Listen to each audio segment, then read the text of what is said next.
So, Crystal, So, Bryan. I am taking a walk down the road, and I'm taking a turn around the Corner? metaphysical corner. Oh, are we at the metaphysical We are corner? Corner. At corner. Corner. It's time for the corner. Yes. I'm into it. What are we talking about today? So, we had some listeners say, hey, I've heard of this thing called automatic writing. What exactly is it? How does it work? And can I do it? And I thought, well, that would be a fun topic to talk about. And maybe you might, have a technique for us. Well, I have a technique. In fact, There is a technique for that. There is a technique for that. And we just got out of the Intuitive Intensive. It ran from January through March. And I think in week 6, we cover channeling. And I actually just taught a lesson on automatic writing. So it's very fresh in my energy. It's very fresh in my mind. So I would be happy to share with people. Yes. You are on one, my friend. I am on an automatic writing moment. Well, what people don't know is that we were actually in the middle of cutting this segment when Bryan's electronics and internet went haywire, kicked him off. It's been a half an hour. I'm drinking coffee, walking around, dancing in my office, waiting for you to come back so we could talk about this. And here I am. Sorry, you have to do the router. You had to do the internet. I had to do a whole thing. Yes. Thank you for coming back. We would have really missed not having a metaphysical corner, Bryan, and it's unacceptable, frankly. I would have lost my mind. Well, so automatic writing is a form of channeling. It is something that we can do when we want to start receiving messages from spirit. Now, spirit can mean a lot of different things. I think automatic writing is really helpful when you're trying to pull down some information from your higher self or your higher mind or aspects of yourself that you kind of want to tap into. You can use automatic writing to do that. But you can also use automatic writing to talk to dead people. Okay? Dead people. You can use automatic writing to get messages from interdimensionals, from ascended masters, from angels, from all kinds of beings. Not all of them have to be in the light. Some people use automatic writing and they're just talking to dumb people who are dead and hanging out in the astral who have nothing to really offer. But it really depends. You have to kind of know what you want to ask and you want to know who you want to talk to. So having that intention is really important. The good news about automatic writing is it's easy. All you really need is a pen and a piece of paper. Okay, pad of paper. Or you can actually do automatic writing on your keyboard, on your laptop. Just pull up your Word document and put your little fingers on the keys and begin. But there's a process that you have to walk through before you do this. So before I go through the process, let me just ask you, Bryan, have you ever done automatic writing? I think I may have already asked this. I've got the aphasia. Or it could have been from a different segment that we were, but Yes, you've I used have. it. Yes, so I have. Can you Yes. kind of elaborate a little bit on that? Well, I've not used it to channel ascended masters and great works from interdimensionals, but I have used it for simple yes or no answers to some questions. Could be something that's going on in my life that I just sort of maybe need kind of an answer and a direction which way to go. And just, again, it's simple yes or no. And I've done it 2 ways. I've done it where I'll ask to channel in the yes or the no, write it out. Or I've just simply wrote yes on one side of the paper, no on the other, put my pen in the middle, and it just sort of glides to, and circles whatever the answer may be. Oh, interesting. And then when I've done it, I usually sit and I meditate for a moment. And I set the intention that, I want to speak to a higher being, maybe a guide, a helper on the other side that can answer the question about whatever my situation is. And I think about that situation in its entirety and really kind of tune in to that energy and then just sort of let it happen. So that's how I've used it before. And the answers have always been right. Even when the answer in the moment seemed weird, then a little bit later, like it didn't happen. It wasn't just a simple yes. It was like it didn't happen, but then a week and a half later, it did happen. So in the moment, I was like, oh, well, that was off. I guess I wasn't, properly connected or whatever. And then it ended up being. So I was hoping for it, yes, but not right now. But I didn't get that. But it's always been incredibly accurate. Interesting. So I've been a writer all of my life. And even when I was like 6 or 7 and I was just learning how to write, I would have those composition notebooks, those black and white notebooks, and I would wrap them in like foil. I was very poor, so I couldn't, or put like pretty flowers or leaves, or I'd make them really special, and then I would write my stories. And I continued to write in my little journals all of my life. Like as a teenager, I would write in my journals as well. And that began to develop into writing stories. And I've always used writing as an outlet to articulate what I wanted to kind of create in my own life. And so originally my stories were like fairy tales and superpowers. Then my stories kind of became about romance and finding somebody to love. Mm-hmm. And then as I moved through my life, my writing started to explore poetry and things of that nature. And one thing I can tell you is that there is this kind of zone that you enter into if you're writing in an immersive way, like you're telling that story or you're tapping into creativity, which comes from creator.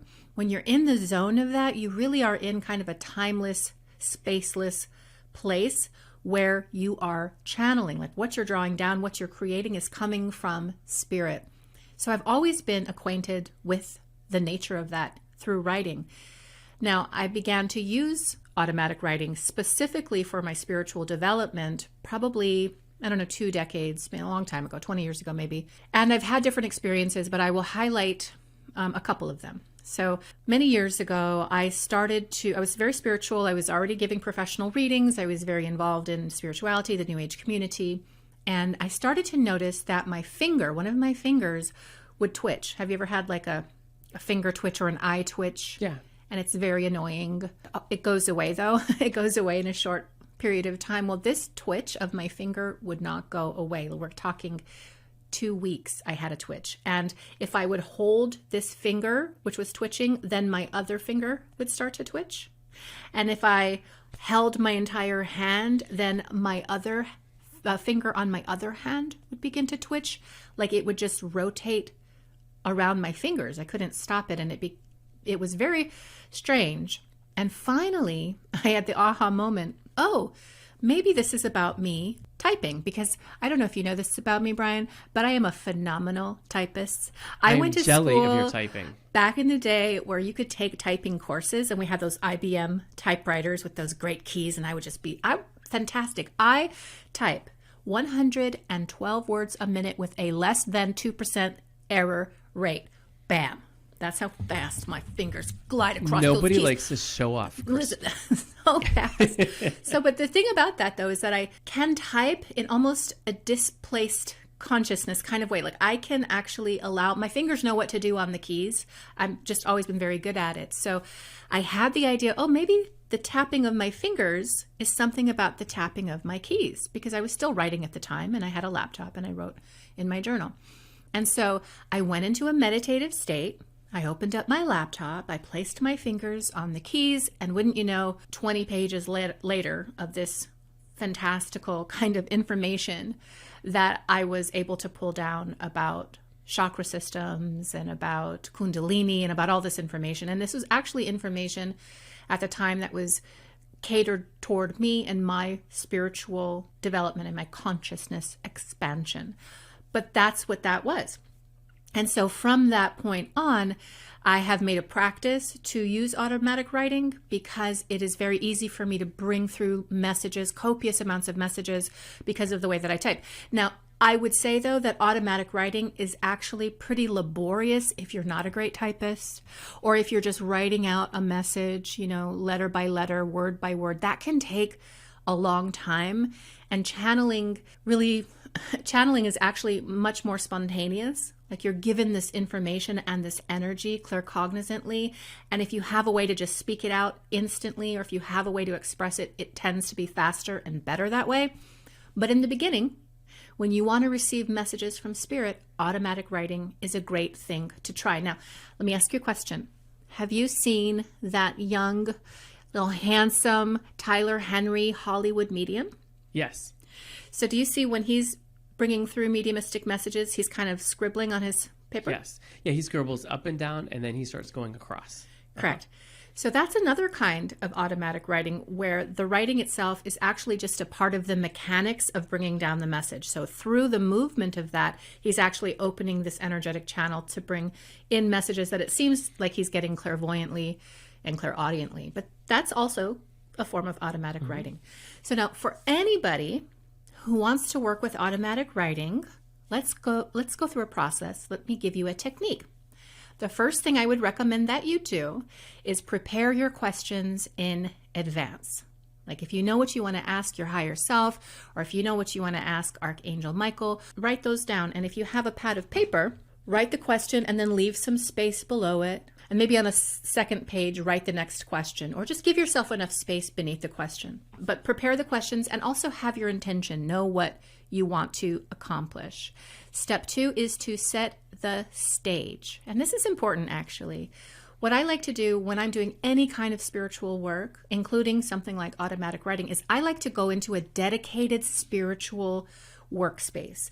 This is my office. It's also my studio, but it's also where I meditate, and it's also where I channel, and it's also where I do a lot of things in the world of spirit. And I've laid out my space in such a way that it's gridded with crystals. It's also gridded with high vibration artwork. And because I return to this space over and over again to do this work and work with very high dimensional light beings, the space in and of itself is calibrated in such a way that as soon as I get into my meditation, boom, I'm clicked in because I've set the stage, I've set the space. I do high vibe work in here, and so it's very easy for me to get high vibe while I'm in here. So pick a space. Where do you want to do your automatic writing? You don't want to do it in your dining table with your 3 kids running around and your husband asking you to make a sandwich or something. You want to be in a space where it's quiet and it's spiritually evocative and where you can really get into that relaxed position. Third step, get comfortable. Maybe you're sitting in a recliner, put that laptop gently on your legs, place your fingers on the keys, and just be comfortable. You don't want to be in a rigid position because that stops the flow of energy, but you don't want to be so comfortable that you fall asleep. It's kind of a balance that you have to figure out for yourself. I like to sit in a comfy chair where I can be relaxed, but I will not fall asleep. Then what you want to do, step 4, is get into what I call the receiver position. The receiver position is this vibrational state of absolute connection and allowance, where you're just ready to receive and you're ready to allow whatever spirit has for you. To get into the receiver position, you want to do something like meditation. So however long it takes for you to get into that kind of juicy, tranced out zone of that altered state of consciousness, that deeply meditative, relaxed state, whatever that is for you, do that. It may take 5 minutes. It might take 20 minutes. But stay in your comfortable position, have your writing implements and your laptop right there. After that, step 5, ask. Ask your first question. You might have written it out already, and if that's the case, then you just look at the question and read that question in your mind. You can also state that question out loud, but the important thing here is to not be so jarring in your articulation that you break your trance and you kind of snap out of that meditative state. Everything has to be in kind of this rhythmic flow so you can stay in the receiver position. Or you can type it out if you want to. Type out the question as you're thinking about what that question is. And after you ask, we have to then listen. So just kind of open a chamber of connection and see what comes through.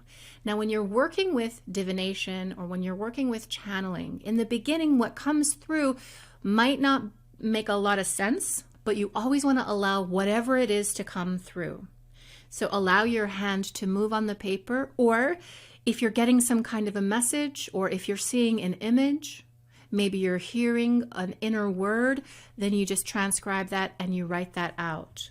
And allow yourself to listen and then to write. And that is step 7. You've got to document everything. And it's important, Bryan, because I think so many spiritual people do the following thing, which is to judge what comes through. And because it doesn't make sense, then they don't want to say it, or they want to edit it so that it does make sense. It's really important here to trust the process and just let it flow. I like to liken this to the rusty pipes in an old house. Have you ever walked into an old house and turned on the water and a faucet in the bathroom or something, and it kind of pours out this rusty, dirty water? But if you let that water flow, soon that water clears up and the sediment is washed away and you have clear water. And that's kind of what it is with these gifts of the Spirit. When you first begin, some of this is nonsensical. Some of this doesn't hit you where, it doesn't land with you. You don't really know what to do with it, but we're allowing those pipes to just run clear. And if you keep doing it, if you, in a disciplined way, go back into your chamber and work with this tool, soon you'll have the clear water. Soon you will have clear messages. Okay, so after writing everything down, ask the answer questions. So that's step 8. Step 8 is to ask the answer questions. So upon receiving an answer, ask it questions to further flesh it out. So if I ask, how do I manifest $1 million? And then the answer is through song and dance routine for song and dance on Bravo. Okay, I have questions. There are deeper things that I'm going to be asking in order to really flesh out what is being given. So always engage and interact with whatever Spirit is showing you or giving you. And that will bring even more of that message and information through. And when you're done, when the water has run clear, and you've gotten everything on your question, then you move on to your next question. And then when you're done with all of your questions, again, keeping it just a few, close your session. And this is important because we always want to show gratitude. We always want to say thank you. Thank you for whoever showed up. Thank you, higher self, for clicking into alignment with me. Thank you, Archangel Gabriel, for giving me this beautiful message. And I now release myself and you, and so it is. Amen. Close that session really nice. Now, if you are someone who works with departed loved ones or with earthbound spirits, some people do, make sure you're real definitive about this. Tell them it's time for you to go. It's time for you to leave. I'm closing this session, and do whatever you need to do in terms of a ritual to shut that down. So there's no question that they do not get to linger and hang out in your sacred space. They got to go. And that's it. Pretty easy. Yeah. Pretty easy indeed. I love that. It was very informative. Well, thank you. I have this PDF that I have for the Intuitive Intensive. I'm pretty sure Trisha wouldn't mind if I shared it with folks, but I'm trying to think now how they could get it. I know. They could go to my website. My website is crystalannecompton.com. So Crystal like the rock, Anne with an E, Compton like straight outta.com/automatic writing, one word. And if you go to that link, which we will also put in the description, then you can download this PDF. And there's actually another technique as well that you can have a look at and use it. So awesome. Yeah, Thank you for sharing that with the people. You're welcome. Of course. I created this many moons ago, but it's that simple, but it can be such a powerful technique and a way to connect with the world of spirit. So that is so awesome. Thank you for sharing that with our spirit poppers.